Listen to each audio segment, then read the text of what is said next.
Wilds of Eldraine is finally here, and I want to talk about the new role mechanic. So let's take a simple example here. Unassuming Sage. White and 1 for 2/2 human peasant wizard. When it enters the battlefield, you may pay 2 if you do create a sorcerer role token attached to it. Now, a sorcerer role token is an enchantment aura role that has enchanted creature gets +1/+1, and whenever this creature attacks, scry 1. All the roles are similar to this. They are colorless enchantment tokens. Each one is a aura and a role subtype, and have the enchant creature ability. Also, if a permanent has more than one role attached to it, controlled by the same player, each of those roles except the one with the most recent timestamp is put into its owner's graveyard. So if you have your sorcerer role on your Unassuming Sage, if you put another role on it, it will always lose the oldest role and get the newest role. Now if your opponent puts a role on it,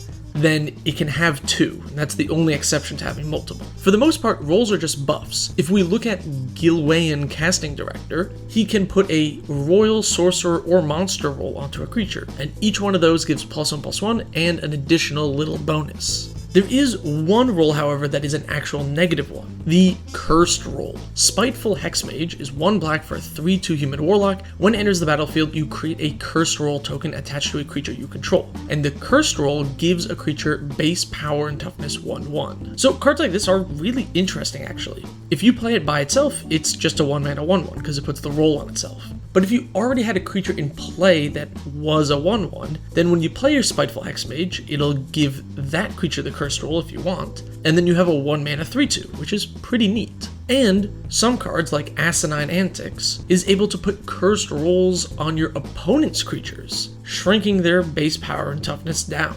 Keep in mind, base power and toughness is not the total power and toughness. +1/+1 counters or buffs from equipment can get around this, but it is kind of a neat way to weaken a big creature. So how do you actually take advantage of these roles? And I think Constellation is a great starting point. Cards like Doomwake Giant or Setessan Champion have Constellation, which means whenever an enchantment enters the battlefield under your control, it triggers their ability. You want to pay attention to enters the battlefield as opposed to whenever you cast, because you don't cast roles, they for the most part just go onto things. So Constellation is great, but cast triggers not so much. Roles are also great in any type of Voltron-y style deck where you get bonuses for having auras on things. Think cards like Mazzy Truesword Paladin, which buffs up any enchanted creature that attacks an opponent. So you could even put your roles on your opponent's creatures, and then when they attack another opponent, it gets buffed up. Or the new Tale for the Ages, which gives creatures you control that have any enchantment on them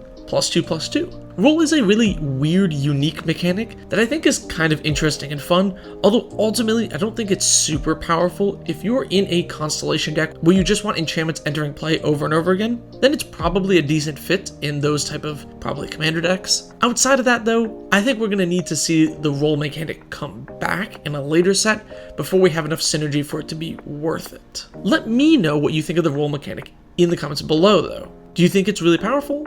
Are you excited to try it out? Anyway, thank you so much for watching. Subscribe for more.